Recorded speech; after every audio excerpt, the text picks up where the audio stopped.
2016 সালের 1 জুলাই রাজধানীতে Holey Artisan বেকারিতে জঙ্গি হামলায় নিহত হন ইতালি, জাপান, ভারতসহ দেশি বিদেশি 20 জন। সেনাবাহিনীর থান্ডারবোল্ট অপারেশনে ঘটনাস্থলে নিহত হয় 5 জঙ্গি। জিম্মি দশা থেকে উদ্ধার করা হয় 13 জনকে। গ্রেফতার ও বিচারিক কার্যক্রম শেষে 7 জনকে আমৃত্যু কারাদণ্ড দেয় আদালত। তবে আসামিদের পরিবারের অভিযোগ, ঘটনার আগেই আইনশৃঙ্খলা বাহিনী পরিচয়ে তাদের উঠিয়ে নেওয়া হয়। বিরোধী মত দমন ও ক্ষমতা আঁকড়ে ধরতে অনেক নির্দোষ ব্যক্তিদেরও জঙ্গি তকমা দেয় আওয়ামী লীগ সরকার। তবে দেশে জঙ্গিবাদের বীজ এখনও রয়েছে বলে মনে করেন নিরাপত্তা বিশ্লেষকরা। Apple শাহরিয়ারের report. 2016 সালের 1 জুলাই রাতে রাজধানীর গুলশানে হোলি আর্টিজান বেকারিতে নৃশংস হামলা চালায় জঙ্গিরা।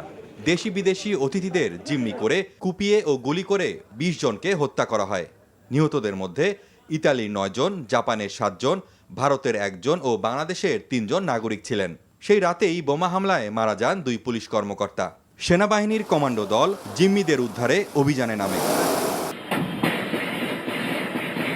রুদ্ধশ্বাস অপারেশনে 5 জঙ্গির ঘটনাস্থলে মৃত্যু হয়। উদ্ধার করা হয় 13 জনকে। পুলিশের তদন্তে উঠে আসে এই হামলায় জড়িত গোষ্ঠীর নাম নব্য জেএমবি।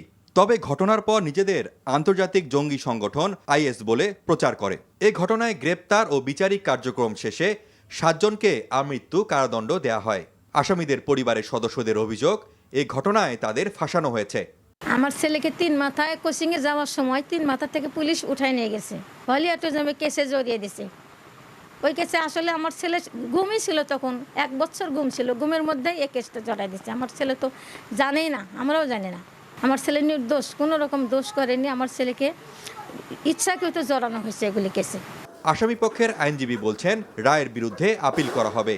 আশা করছেন ন্যায় বিচার পাবার। সরাসরি সম্পৃক্ত ছিলেন যে 5 জন, তারা কিন্তু ঘটনাস্থলে মারা গিয়েছেন। এই যে বাকি যারা আছে, যাদেরকে প্রথম মামলা নিয়ে আসা হয়েছে, এরা আসলে কেউই কিন্তু এজার নামে আসামি না। একটা মামলা যখন শুধুমাত্র আপনি অনসিস্টের ভিত্তি করে যখন আপনি জাজমেন্টটা পাস করবেন, তখন অবশ্যই আপনাকে অন্য কোনো সাক্ষ্য দ্বারা সেটাকে সমর্থন করতে হবে।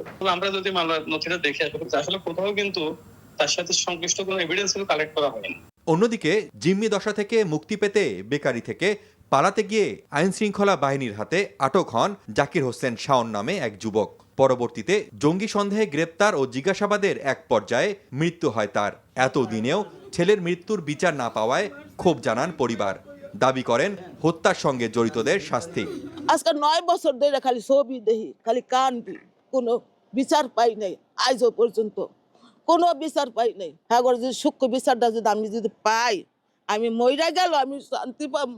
জঙ্গিবাদকে হাতিয়ার হিসেবে ব্যবহার করেছে আওয়ামী লীগ সরকার বলে জানিয়েছেন নিরাপত্তা বিশ্লেষকরা।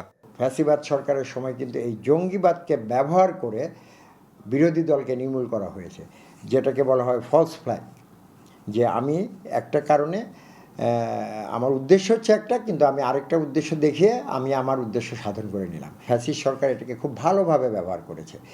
তারা কোনো কিছু হলেই ওই জঙ্গিবাদের নামে বিরোধীদের দমন করে ওয়েস্টার্নদের একটা সাপোর্ট নেওয়ার চেষ্টা করেছে। শুধু আইন প্রয়োগ করে নয়, সামাজিক আন্দোলনের মাধ্যমে জঙ্গিবাদ প্রতিরোধে ব্যবস্থা নেওয়া প্রয়োজন বলে মত নিরাপত্তা বিশ্লেষকদের।